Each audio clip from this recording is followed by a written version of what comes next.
A Souza Produções convida você a se tornar um patrocinador. Semeie no nosso ministério. Com a sua oferta poderemos produzir muito mais vídeos. Este é um ministério independente e, por isso, precisa da sua participação. Inscreva-se no canal e compartilhe os vídeos. Seja um multiplicador desta visão.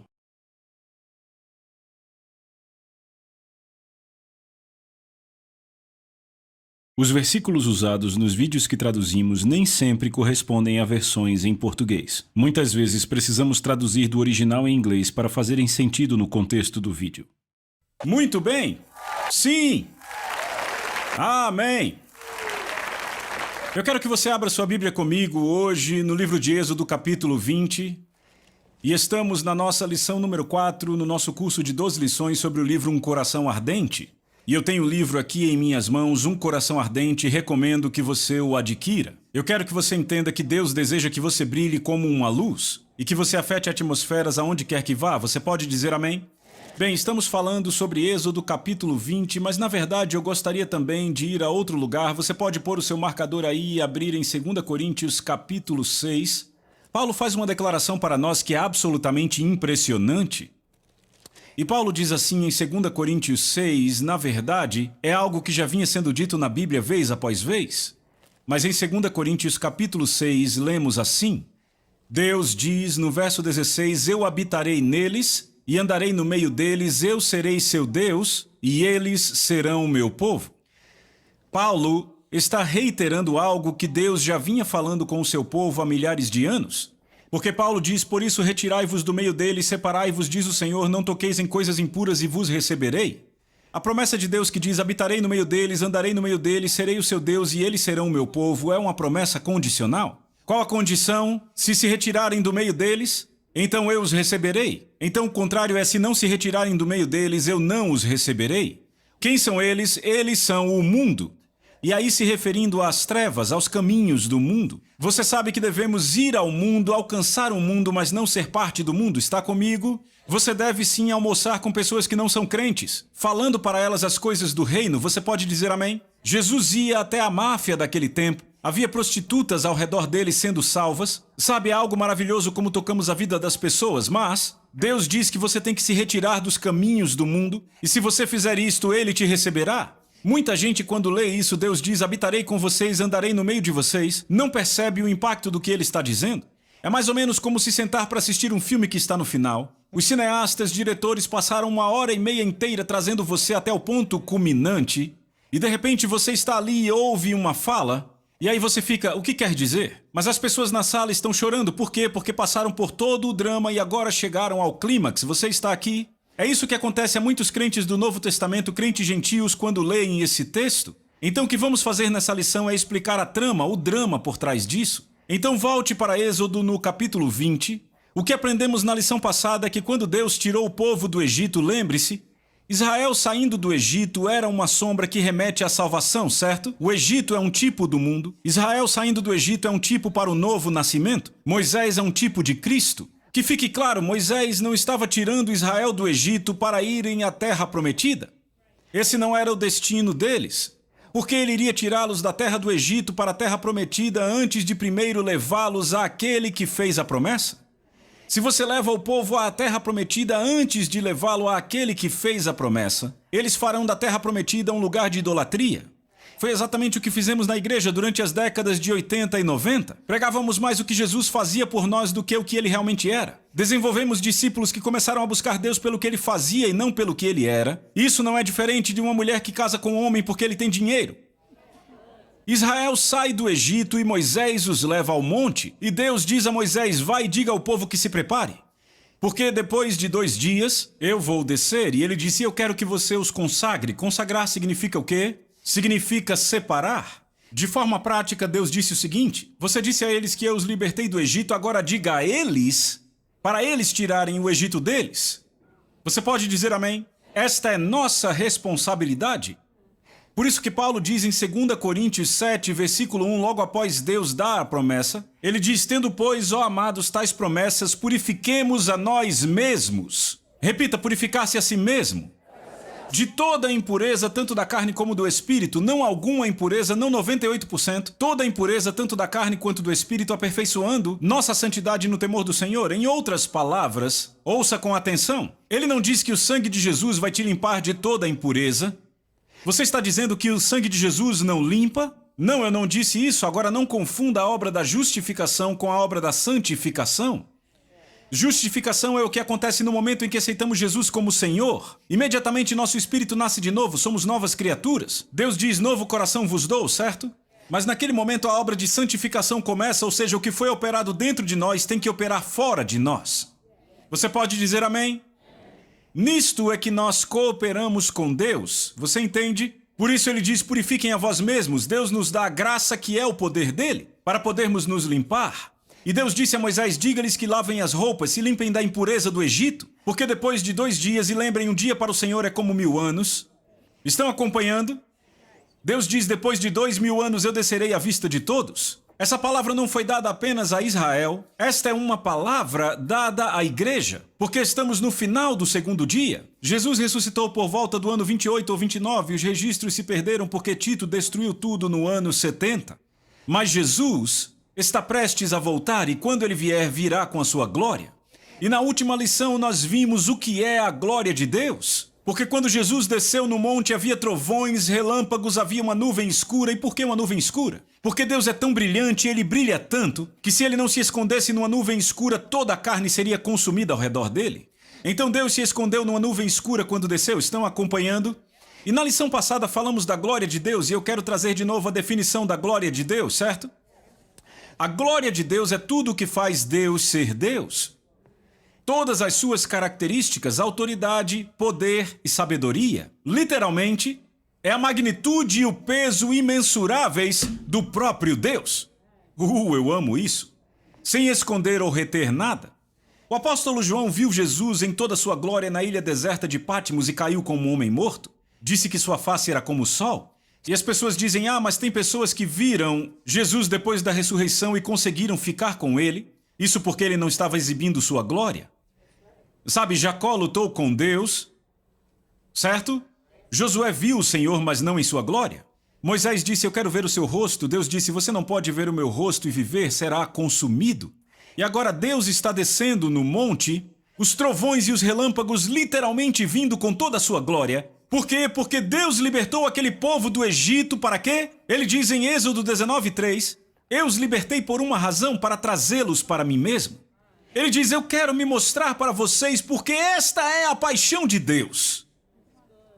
Deus deseja ser íntimo conosco, revelar-se. Imagina você ser o pai de uma criança e só poder vê-la por trás de uma cortina e de fato nem poder vê-la totalmente porque sabe, ela nem pode te ver. Sabe, você pode vê-la, mas ela não pode ver você, você entende? E a única coisa que ela consegue é ouvir sua voz sussurrando.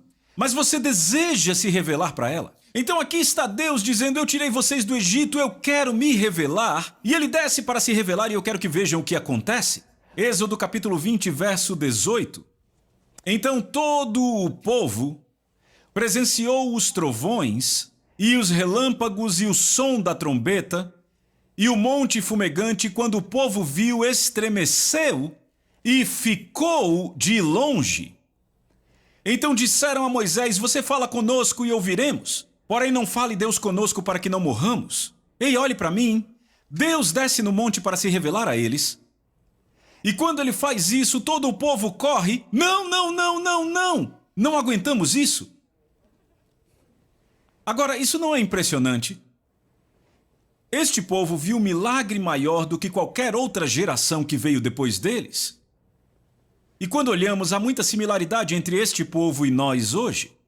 Falamos de salvação, eles saíram do Egito, nós nascemos de novo hoje, não é verdade? Se olharmos para a cura, sabe o que a Bíblia diz sobre cura? É maravilhoso. Salmo 105, verso 37. Ele diz, não havia nenhuma pessoa doente ou fraca entre eles.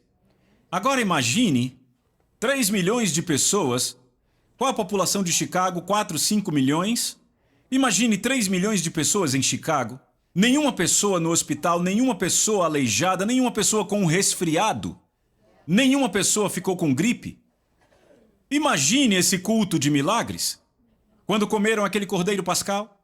Moisés saiu daquele lugar com 3 milhões de pessoas afligidas, maltratadas, que comiam a pior comida e não tinham um bom plano de saúde. Mas não havia nenhum doente ou fraco entre eles. Rapaz, que culto de milagres aquele Cordeiro Pascal. Sabe, hoje em dia eu nunca ouvi falar de uma pessoa que abriu um lago, quanto mais um mar. Mas lá está aquele pastor estendendo o seu cajado, e eles andam atravessando o mar com os pés enxutos, não com os pés molhados, secos. E eles andam vendo 2 colunas de água, uau! Ah, nunca mais duvidaremos, nunca mais duvidaremos. Chegam do outro lado e veem a força militar mais poderosa do mundo destruída. Seus opressores por 400 anos destruídos. E aí eles fizeram uma festa pentecostal, eu te digo. Miriam pegou o seu tamborim e 1 milhão de mulheres saíram com Miriam, dançando e cantando para o Senhor e cantando uma canção profética para o Senhor.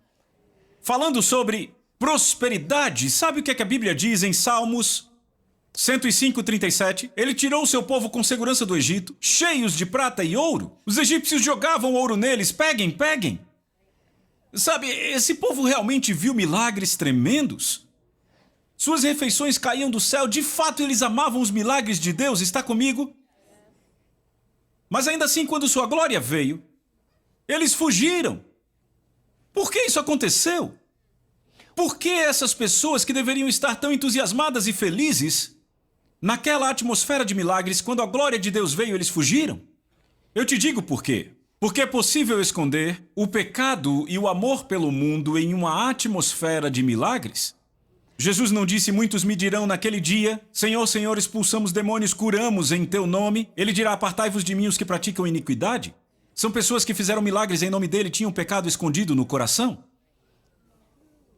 Você pode manter o pecado escondido na atmosfera de milagres, mas não pode escondê-lo na presença e na glória. Por isso que Jesus nos disse no Novo Testamento, Lucas no capítulo 12, ele disse: não temam aqueles que podem matar o corpo e nada mais podem fazer. Temam aquele que depois de matar tem poder para lançar no inferno. Por que Jesus diz isso em Lucas 12:4? Porque no verso anterior ele diz: não há nada encoberto que não venha a ser revelado e nada oculto que não venha a ser trazido à luz. A luz do que? A luz da sua glória. A glória do Senhor revela e expõe tudo. Não há nada escondido aos seus olhos. A Bíblia diz claramente. Então aqui está o ponto: antes de se aproximar, você tem que perceber que não dá para amar o pecado. Não dá para esconder o pecado. Porque a luz da presença de Deus expõe todas as coisas. Estão acompanhando? Moisés, então, olha para o povo agora. E, verso 20, respondeu Moisés ao povo: não temais. Repitam: não temais. Deus veio para vos provar. O que é provar? Para que o seu temor esteja diante de vós, a fim de que não pequeis. O povo estava de longe em pé, Moisés, porém, se chegou à nuvem escura onde Deus estava. Veja, temos uma dica do porquê essas pessoas estão fugindo. Eu quero que você ponha seu marcador aí e vá comigo para Deuteronômio capítulo 5. Porque eu descobri que Moisés elabora um pouco melhor em Deuteronômio capítulo 5 e é isso que explica a razão por que as pessoas fugiram. E enquanto você encontra aí, deixa eu te dizer. Deuteronômio capítulo 5 ocorre 40 anos depois desse ocorrido no monte, certo? Toda aquela velha geração havia morrido e agora se preparavam para entrar na terra prometida. Moisés agora está revisando tudo o que aconteceu, basicamente desde que saíram do Egito e durante esses 40 anos. Agora ele está revisando especificamente em Deuteronômio 5 o que aconteceu no monte. Estão acompanhando? Veja o verso 23. Lemos: sucedeu que, ouvindo a voz do meio das trevas, enquanto ardia o monte em fogo, aproximaram-se de mim todos os chefes das tribos de vocês e disseram: certamente o Senhor nosso Deus nos mostrou a sua glória. Repitam: nos mostrou sua glória. Então veja, é muito claro que foi a glória do Senhor que se manifestou no monte. Veja, eu disse isso na última lição. Eu descobri que as pessoas usam a glória de Deus de forma muito desleixada. Meu Deus, a glória de Deus caiu naquele culto ontem. Foi mesmo? Você não estaria falando assim se fosse o caso. Estão comigo? Agora veja o verso 24. E vocês disseram: o Senhor, o nosso Deus, mostrou-nos a sua glória e a sua majestade, e ouvimos a sua voz vinda de dentro do fogo. Hoje vimos que Deus fala com o homem e que este ainda continua vivo, mas agora por que deveríamos morrer? Este grande fogo por certo nos consumirá. Se continuarmos a ouvir a voz do Senhor, o nosso Deus, morreremos. Agora veja o verso 27, eles vão dizer aquilo que acabamos de ver em Êxodo. Aproxime-se você e ouça tudo o que o Senhor nosso Deus disser. Você nos relatará tudo o que ele disser, nós ouviremos e obedeceremos. Algo como: Moisés, você que é o pregador, fale com Deus, veja o que ele quer e nos diga e faremos. Tentaram isso por 1500 anos e nunca funcionou? Então o que te faz pensar que funcionará hoje? Tem gente que diz: pregador, vá saber o que Deus quer, nos diga e vamos fazer. Não funciona, não funcionou e não funcionará. Tem gente que pergunta: por que eu deveria ir à igreja? Porque há uma voz que fala dentro da voz? É uma das formas que Deus fala com o seu povo.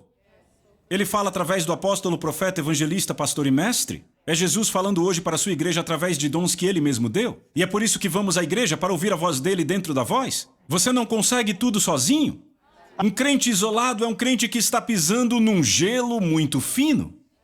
Você está comigo? Deus nunca quis que nos isolássemos, o plano é fazermos parte de uma igreja local. Jesus fez uma declaração que eu acho maravilhosa. Em João 3, verso 20, eu vou ler na Nova Tradução Viva. Jesus disse: eles ficam longe da luz por medo que seus pecados sejam expostos. Foi isso que aconteceu com esse povo quando a luz de Deus se aproximou. Os pecados dos quais eles gostavam foram expostos. Eu quero fazer algumas perguntas. Será que recebemos a palavra de Deus através de outros hoje na igreja, mas nós nos afastamos do monte? Será que temos medo de ouvir sua voz que expõe a condição do nosso coração? Será que a nossa preocupação é que se chegarmos perto demais, algo será revelado? Algo que queremos manter em segredo? Se continua em segredo, não precisa ser confrontado? E nós não queremos confrontar aquilo de que ainda gostamos? Veja, para conseguir se aproximar, você tem que entender que tem que deixar ir. Qualquer coisa que o desagrade, você tem que deixar ir. Pensamentos, obras, maneirismos, tudo.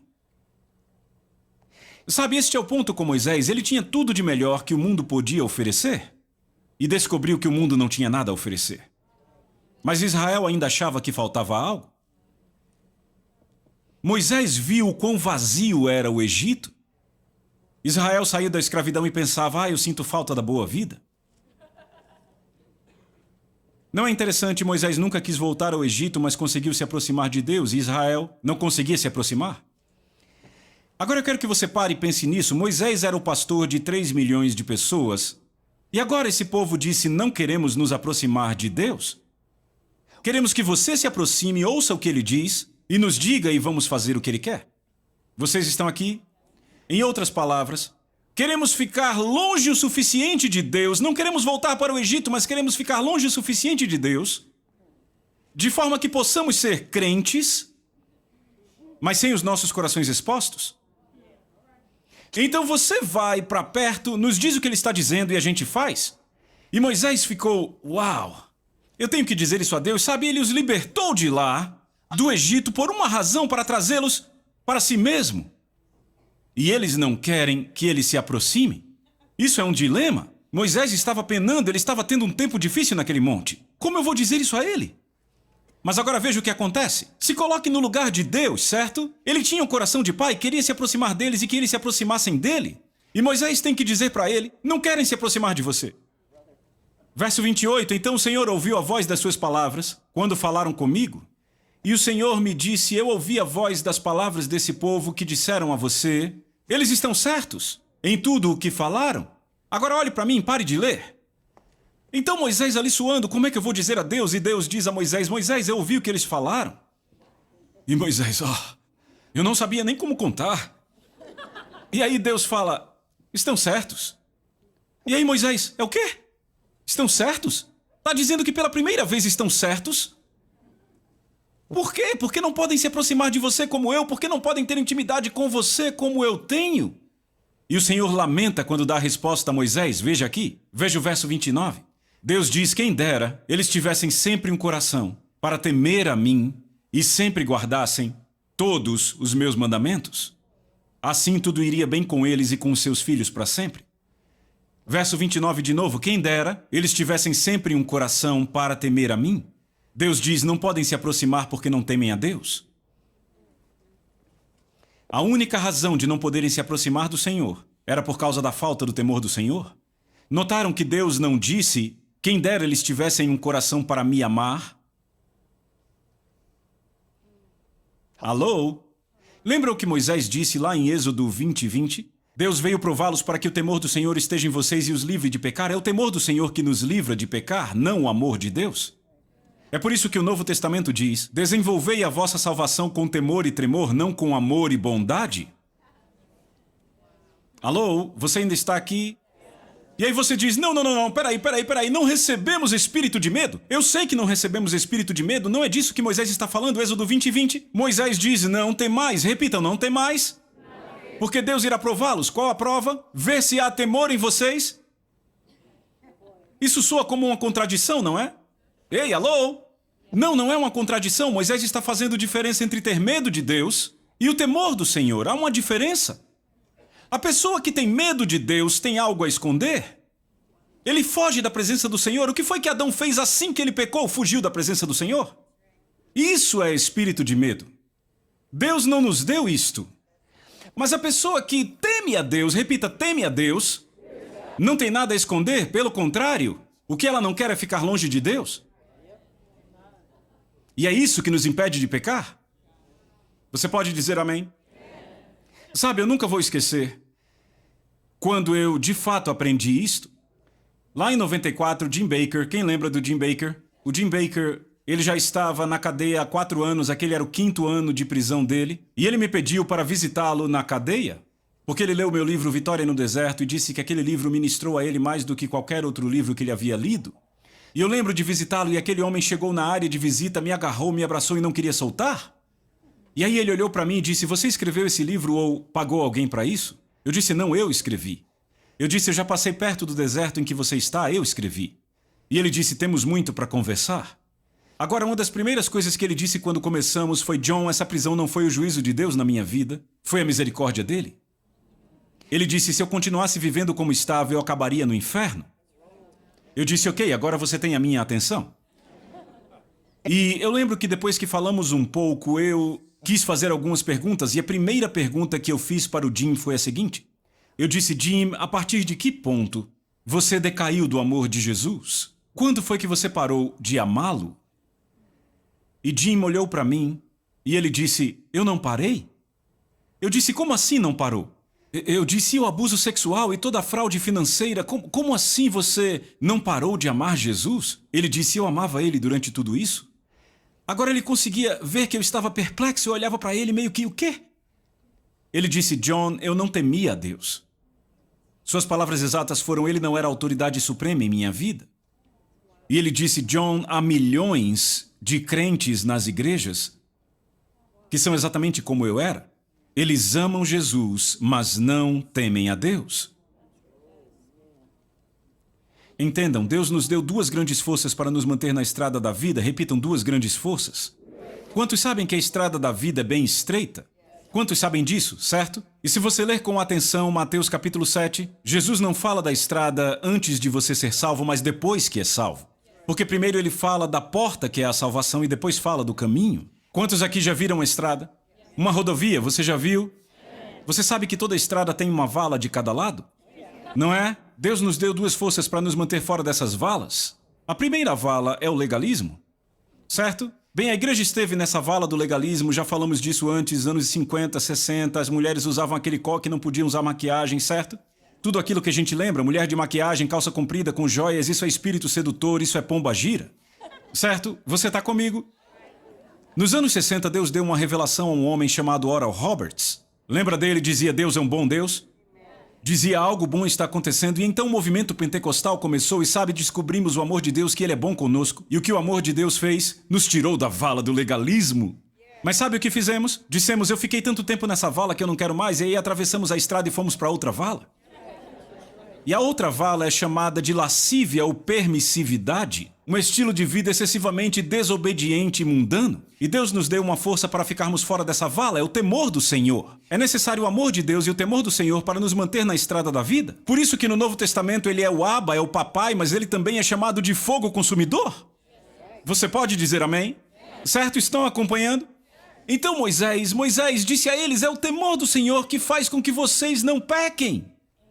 E aí Deus esclarece, eles não podem ter intimidade comigo porque eles não me temem. Então, em outras palavras, a passagem para o monte, o ingresso para o monte de Deus, onde temos intimidade com Ele, entenda isso, Deus está ali no monte. Vemos no Novo Testamento, Ele ainda está no monte que se chama Sião. Está escrito o Monte Sião, mas a passagem para o monte se chama o temor do Senhor. Você está comigo? Agora, deixa eu dizer uma coisa, porque tem muita gente olhando para mim assim, o temor do Senhor. Eu vou te dar a definição do temor do Senhor. Primeiro, ouça isto. O temor do Senhor não é ter medo de Deus. Como você pode ter medo de alguém com quem deve ter intimidade? Está comigo? O que significa temer a Deus significa venerá-lo. Repita, venerar. É uma palavra diferente. O que significa? Significa respeitá-lo e honrá-lo acima de qualquer coisa ou qualquer outra pessoa. Está acompanhando? Certo? Agora, quando você o honra e o venera, significa que você ama o que ele ama. E você odeia o que ele odeia. O que é importante para ele, é importante para você. O que não é tão importante para ele, não é tão importante para você. Quantos sabem que é uma forma de honrar a palavra? Jesus disse aos legisladores da sua época, sabe, vocês dão o dízimo e tudo mais, mas negligenciam a justiça e a misericórdia. Negligenciam os preceitos mais importantes da lei, então há preceitos mais importantes. Então o que é importante para ele é importante para você, o que não é tão importante para ele não é para você, entende? Você pode dizer amém? Então, quando você teme a Deus, significa que você treme diante da sua palavra? Significa que você sempre obedecerá a todos os seus mandamentos? Volte para Deuteronômio 5, verso 29. Quem dera eles tivessem o coração para sempre me temer e sempre guardar todos os meus mandamentos. Repitam, sempre guardar todos os meus mandamentos. Note, ele não diz sempre guardar alguns dos meus mandamentos. Notem que ele não diz, às vezes, guardar todos os mandamentos. É sempre guardar todos os mandamentos. Então, quando você teme a Deus, eis o que você faz, obedece instantaneamente. Escreva isso. Você obedece instantaneamente. Pegou aí? Diga amém. Número 2, você obedece quando não faz sentido.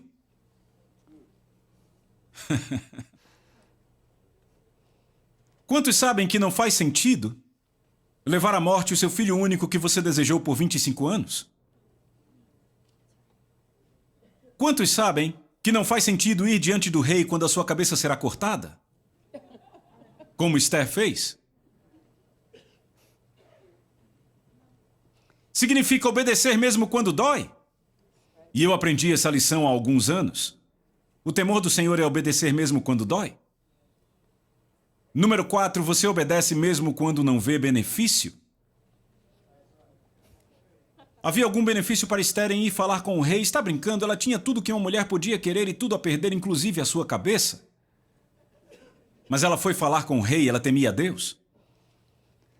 Número 5, você obedece até o fim. Tem gente que diz, por que você não olha o que eu já fiz? Olha, Saul fez 99,9% do que Deus mandou, mas Deus o chamou de rebelde.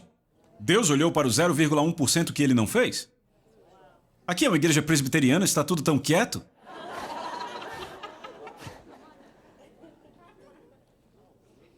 A manifestação do temor do Senhor é sempre guardar todos os seus mandamentos. Agora veja isso, está pronto? Você está pronto para isso? Deus diz, não podem ter intimidade comigo. Veja o que ele diz. É uma das declarações mais trágicas do Velho Testamento. Está pronto para isso? Verso 30. Deus diz a Moisés, volte e diga a eles, a Israel, voltem às suas tendas. Ou seja, voltem para a tenda e brinquem de igreja. Verso 31, mas você, Moisés, fica-te aqui comigo e eu falarei com você.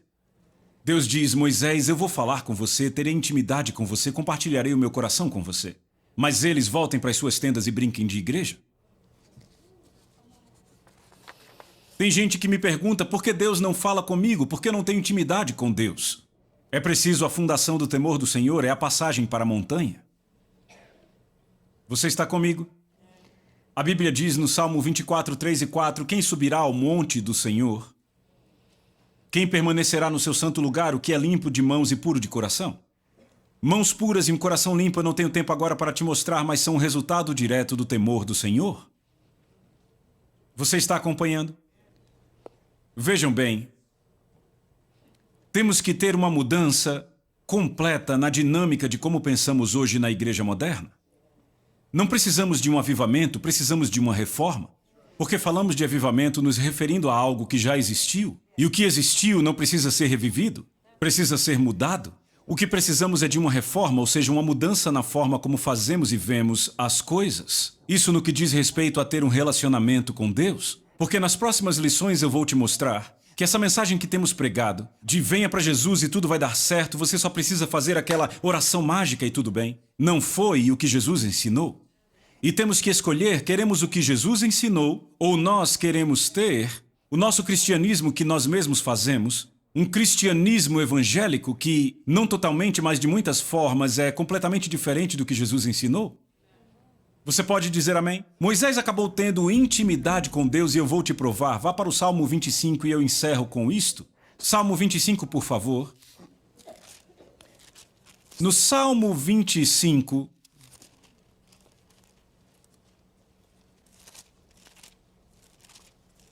verso 14 diz assim: o segredo do Senhor está com aqueles que o temem. O segredo do Senhor está com aqueles que o temem. Deixa eu te perguntar, você tem segredos na vida? Levante a mão se você tem. E quem não levantou, eu oro por você porque mentiu. Todo mundo tem segredos, certo? Não há apenas segredos maus, há segredos bons, não é? Não, eu tô brincando. Agora, quantos têm segredos na vida? Levante sua mão aí, não minta. A quem você conta seus segredos? A conhecidos ou a amigos íntimos?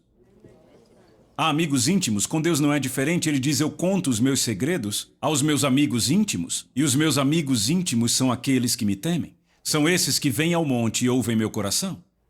Israel preferiu brincar de igreja, por isso estava sempre fora de sincronia com Deus. Moisés sabia o que Deus faria antes de ele fazer. Israel só conhecia Deus por seus atos. Moisés conhecia seus caminhos, Deus compartilhava com ele o que estava fazendo. Israel só o conhecia pelos seus atos, só o conhecia pelo quanto ele respondia às suas orações. Sabe quantos crentes hoje há na igreja que estão assim? O relacionamento deles com Deus está limitado ao quanto ele responde orações. Minha filha estava doente, eu orei e ele a curou. Eu tinha uma dívida, semeei uma semente e Deus me prosperou. Mas Moisés sabia o que Deus faria antes de ele fazer e 2 vezes ele fez Deus mudar de ideia. Esta é a paixão de Deus, que você possa se aproximar dele para que ele possa ser íntimo com você. Você pode dizer amém? Amém, te vejo na próxima lição. A Soso Produções convida você a se tornar um patrocinador. Semeie no nosso ministério. Com a sua oferta poderemos produzir muito mais vídeos. Este é um ministério independente e, por isso, precisa da sua participação. Inscreva-se no canal e compartilhe os vídeos. Seja um multiplicador desta visão.